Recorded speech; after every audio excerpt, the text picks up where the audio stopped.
Sina Noel Alamar at Dennis Plato sa Yan Tayo!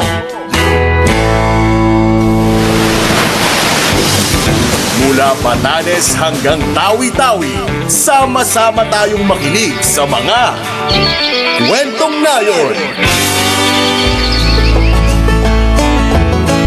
17 minuto na makalipas na ika-4 ng madaling araw. Ito na po ang ating Kwentong Nayon. Dadakuhan po natin ang barangay Tuwi, Baanan sa Liliw, Laguna. Dahil Noel Alamar, meron pong mga kabataan doon ang nagtulong-tulong dahil pong isang anak mula po diyan sa Laguna ang nagsagawa nga po ng mga aktibidad para makaliko ng pera pampagamot sa inang may sakit. Oo. Sa puso. Oo, may heart concern kasi yung kanyang ina. Kaya ang ginawa nitong bata na ito, nagsagawa ng fundraising sa pamamagitan ng pag-sponsor sa iba't ibang sports activities katulad ng basketball, volleyball, zumba, may mga raffle, may mga marathon. Yes. Oo, kahanga-hanga. Nung nabasa ko yung istorya nito, kasi sabi ko, eto yung magandang istorya. Kasi sabi nga, walang ina na walang ibang nagagawin mabuti para sa kanya. Na, ano tawag dito? Walang anak. Walang ina na iisip na masama para sa kanya anak na gagawin para sa ikabubuti lang ng kanya anak. Pero ganun din naman yung anak. Na kapag pag nakita kong masama ang pakiramdam ng nanay ko, siyempre. Nag-aalala ka talaga ayaw mong mapagod, lahat ng bibigyan mo kagad ng paldo-paldong pera. Lahat ng kaliligaya ng ating ina, ikabubuti ng ating ina, ay gagawin natin. Siyempre, kaya ito yung ginawa ng isang anak, ang malaman niyang may karamdaman ng kanyang ina, ay nagsagawa po na ibang aktibidad, iba't ibang aktibidad para makalikom ng pera pampagamot. Tawagin mo na, Noel. Si Maria Giselle Villena, MJ kung tawagin. Ito actually din is SK chairman ng barangay Tuy, Baanan sa Liliw, Laguna. And siya ba yung may ina na may sakit? Yung ina niya ang may sakit. Okay. Sige, alamin natin ang kwento. MJ. Morning. Si Maria Giselle Villena, nasa Zoom po natin, SK chairman ng barangay Tuwi, Baanan sa Liliw. MJ, good morning. Wala pa. Yun. Nawala po. MJ, log in ka uli. Nawala po bigla. Maganda ito. Message ko lang, log in ka uli yan. Baka mahina ang signal doon sa Liliw, Laguna. Hindi, okay naman. Kahapon kausap ko siya. Okay naman yung signal sa kanila. Siguro nawala lang ng... Baka naghahanap mo ng tsinelas. Kasi maraming tsinelas dyan sa Liliw eh. Ayaw nga pala, no? Andyan na. MJ, good morning. Po. Sorry po, medyo mahina po ang signal. Sabi ko nga kay Dennis, mahina ang signal mo. Ang sabi kasi, naghahanap ka raw ng tsinelas. Kumusta na, MJ? Ang aga mong nagising. Ginising ka namin ba? Okay lang po. Sige, MJ, kwento mo nga sa amin, yung ina mo ay nagkasakit. Opo. Anong sakit? Bali, ang na-diagnose po sa kanya is heart failure po. Ilang taon na yung nanay mo? 50 po. 50? Matagal nang may sakit? Sabi po ni Doc, matagal na po siyang may diabetes and yung sa puso nga po. Pero nito lang po na-diagnose noong July po. Kasi hindi naman po pala tingin si nanay sa hindi po siya nagpapa-check up. Ayun. Kaya neto lang po nalaman. So, bigyan mo nga kami ng background, MJ. Ano yung father mo, yung mother mo, ano yung inyong ikinabubuhay? Bale, yung father ko po is operator po sa rice mill. Tapos naman po, housewife and BHW po sa barangay. Ilang kayo magkakapatid? 4 po, bunso po ako. Ikaw ang bunso. Yung panganay mo, nag-aaral pa rin o paano ba? Po, nasa Batangas po, nagtatrabaho na po. Bali ako na lang po yung nag-aaral po. Nung malaman mo na may karamdaman ang iyong ina, malubhang karamdaman, ano yung pumasok sa isip mo na para matulungan siya?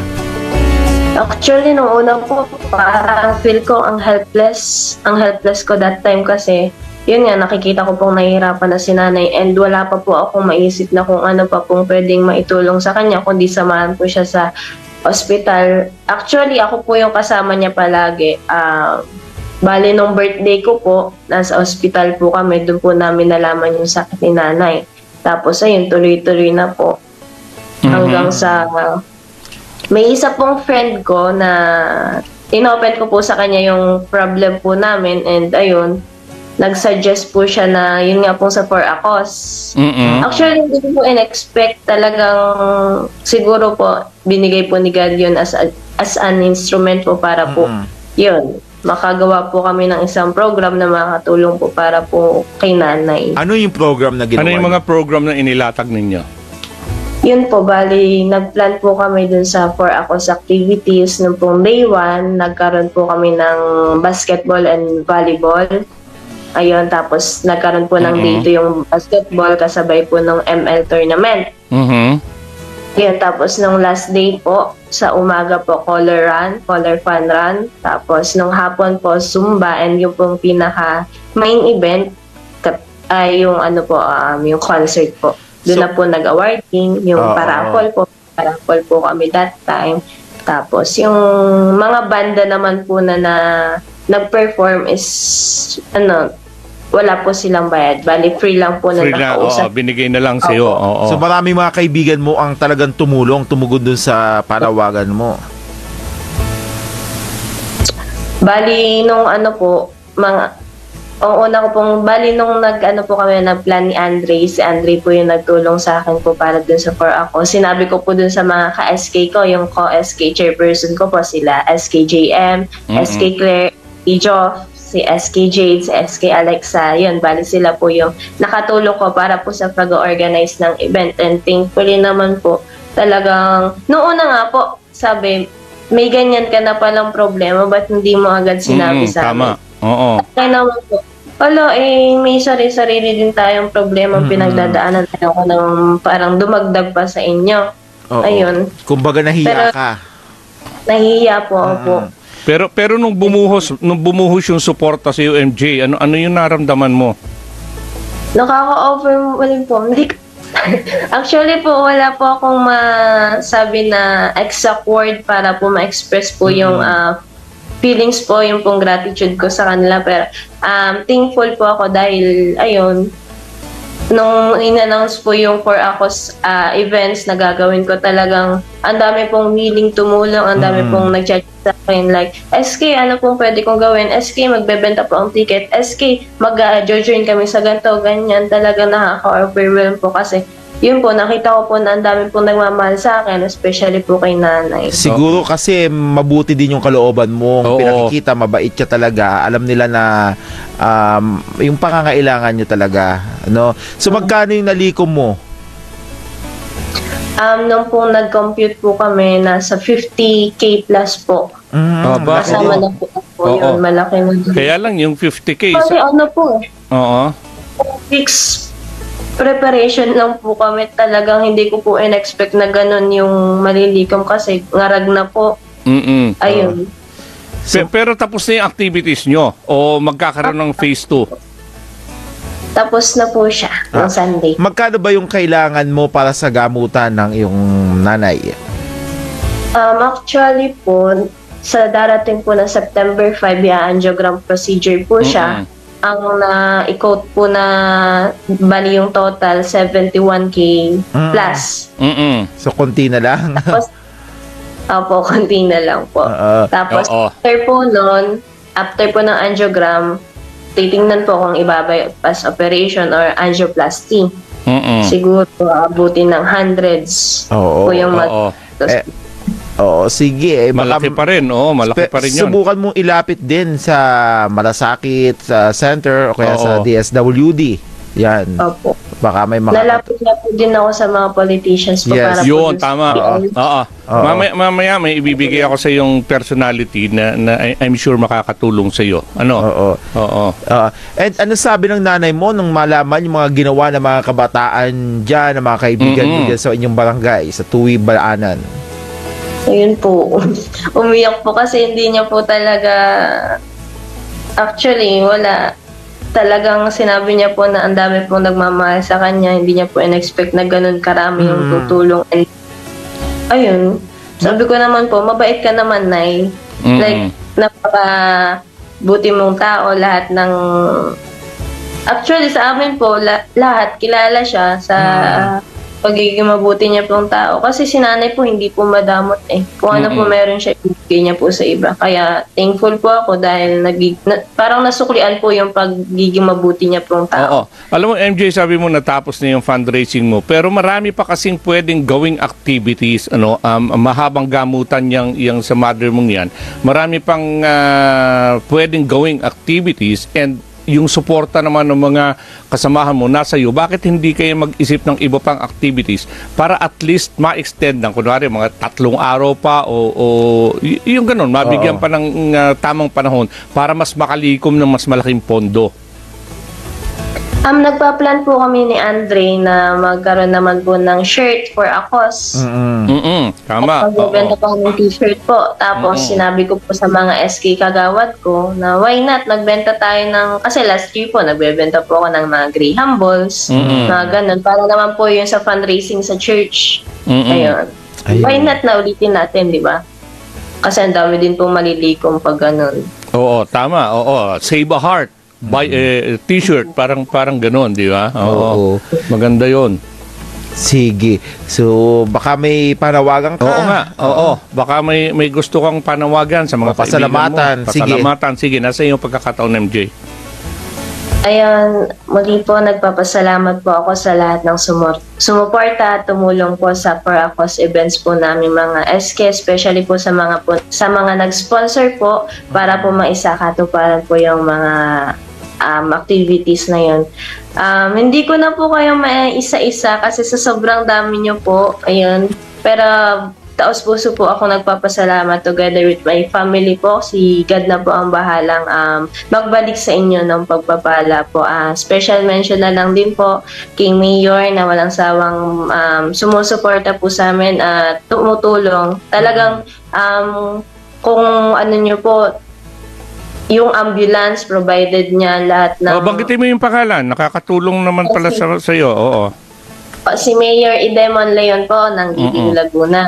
Ngayon talagang simula umpisa hanggang ngayon, tinutulungan niya po kami financially sa services. Hindi niya po kami pinababayaan. Ayun, thankful po ako kasi nandiyan si Mayor. Talagang malaking tulong po yun sa amin kasi sa travel expenses na lang po talagang sa Manila pa po kasi sa PGS, Heart Center.